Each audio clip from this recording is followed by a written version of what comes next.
Where Serpents Lie, written by Tom Pavlock, based on the novel by T. Jefferson Parker.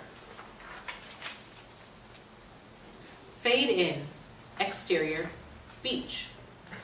Day, sunny. A man and a boy are swimming in the ocean. Exterior beach, day, sunny, on the sand. The same man is now talking to a woman, takes a drink. Same man looks and sees that the boy is struggling to keep his head above the water. Exterior, in town, day. Moments later, same man rushes down a street with the boy in his arms. Interior, hospital, ER. Same man bursts through doors. ER personnel take lifeless boy from his arms, rush him into another room. Interior, hospital, moments later. A doctor approaches the man, a few words spoken. Man reacts by falling to his knees, face in hands, obviously bad news. Cut to interior, car, sedan, moving. Two men are inside. The two men are Chet and Art. Chet is driving. We recognize Art as the man who was carrying the boy on the beach into the hospital, although some features have changed.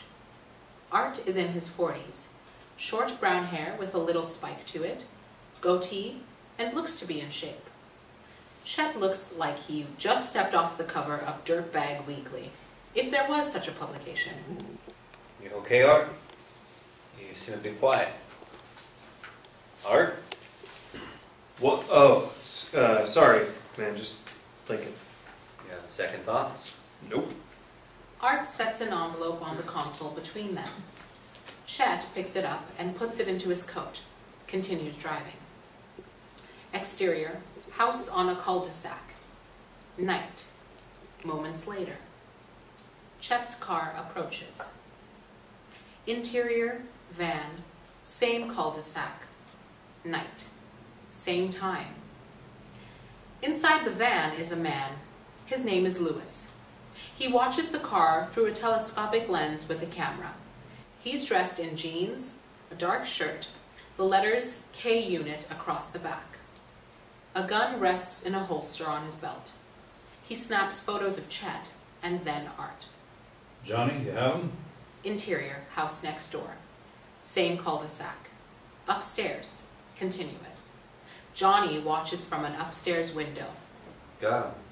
Frances and her team are set up in the flood channel behind the house. Exterior, flood channel, continuous. Frances is in the flood channel. From her position, she is directly behind Chet's house.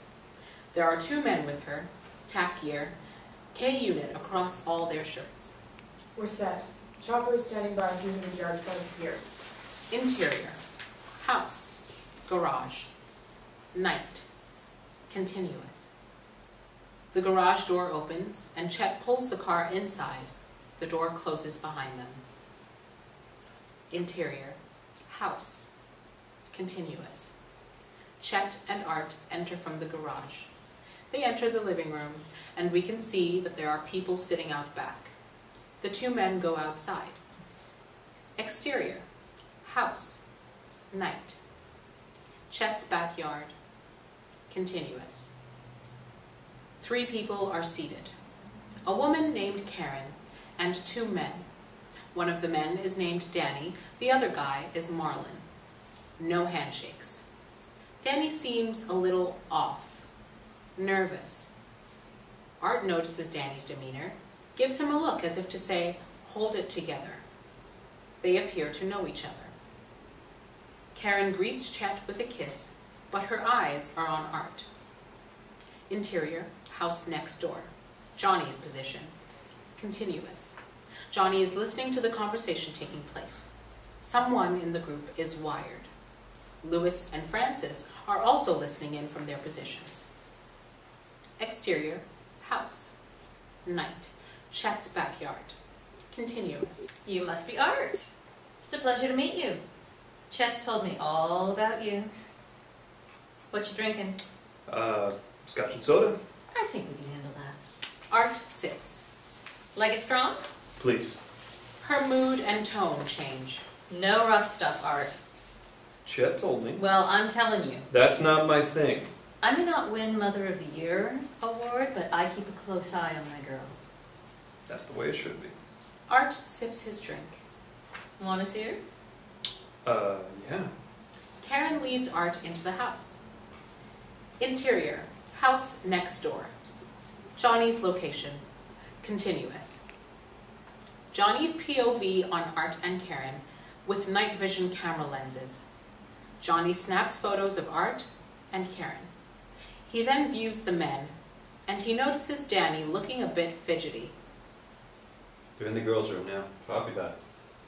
Danny looks like he's about to come apart. I was thinking the same thing. Everyone be ready to move. If this goes sideways, we have to be ready. Interior, house, night, continuous. Art and CARYN are in the room with the girl. Her name is Lauren. She's 10 years old. She is standing next to a full-length mirror, looking at herself. She sees Art. Oh, hi. Art smiles back. He looks uncomfortable. What do you think, Art? I like her. Good. Why don't you go back out with the boys, and I'll get her looking hot for you. Art nods, glances at Lauren, turns and walks out. CARYN closes the door behind him. Exterior, behind Chet's house, continuous. Can you believe these people? That's pretty fucked. Interior, Johnny's location, continuous. Cut the chat. It's about to go down. Exterior, house, night, continuous. Art is back outside now with Chet, Marlon, and Danny. They are seated on the pool deck. You sure she'll like me? She likes who I tell her to like. What's wrong with you, Art? I just told you. Look, if it's you you're worried about, just let her do her thing. She knows what to do. I'm thinking the 1500 is going to seem like a waste if she isn't, turned on. Art, if you're scared, I'll take you home right now. 1500 stays here. You need to work this shit out before you come over. Art nods, looks at the pool. I'm fine. First time, that's all. At that moment, CARYN walks out from the house. Following right behind her is Lauren, dressed in a short black skirt and red high heels, overly made up to give the appearance that she's much older than she really is. It's not working. She's obviously still a kid. Hot stuff. Little Lauren smiles. She walks by Art and circles around him, showing off the merchandise. She sits a cup down that she was holding. She walks over to Chet and kisses him on the cheek. Danny stands up. He looks freaked. Chet, Art's a cop. All eyes on Art. Interior, van, same time. Damn it, Danny. We need to move in. Exterior, behind Chet's house. No one goes yet. Wait for my signal. Louis, move to your standby position. Exterior, house, pool deck. Not funny, my man. Chet stares at Art. I knew he was a cop the minute I laid eyes on him. Chet? Boys, Marlon, put that thing away for God's sakes. Shut up. Danny moves toward Marlon. Give me the gun. I'll prove what he is. Chet stands up. 1, Marlon, put that thing away. 2, CARYN, get Lauren out of the house. 3, Art, don't you fucking move. Lighten up, Chet. You too, Marlon. If I was a cop, the last thing you want to do is bring out a gun. Marlon points the gun right at Art's chest. This something you pull on first-timers? I didn't pay good money. He's a cop. Nailed me with an underage girl. Told me if I didn't help set you guys up, he'd wreck my whole family, leak it to the news. His real name, it's Terry Notman. Chet looks at Art, then at Danny. Exterior, behind Chet's house, same time. Go, go, go, go, go! Johnny jumps up and goes over the wall into the backyard. Exterior, house, pool deck. Art sees Johnny come over the wall. Marlon hears Johnny. He turns to look. Danny slams his hand down on Marlon's wrist. CARYN takes off running. Danny grabs the gun, looks at Art. I'm gone. Danny puts the gun to his head and pulls the trigger. He falls to the ground.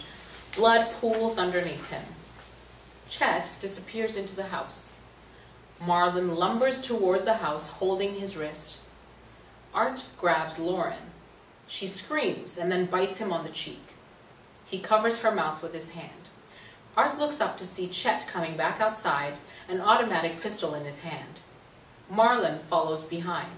Just then, Lewis barrels in through the door. Sheriffs, freeze! Chet looks at Johnny and Francis, Glock 17s drawn down on him from across the pool. He looks back at the house. Marlon already has his hands in the air. Don't shoot! I want my lawyer! Lewis emerges from the house with CARYN thrashing in his grip. He pushes her face down on the pool deck and cuffs her. You alright, Terry? I'm good. Terry looks down at Lauren, who is underneath him. She is crying. It's gonna be alright. You're safe now. Fade to black. The end.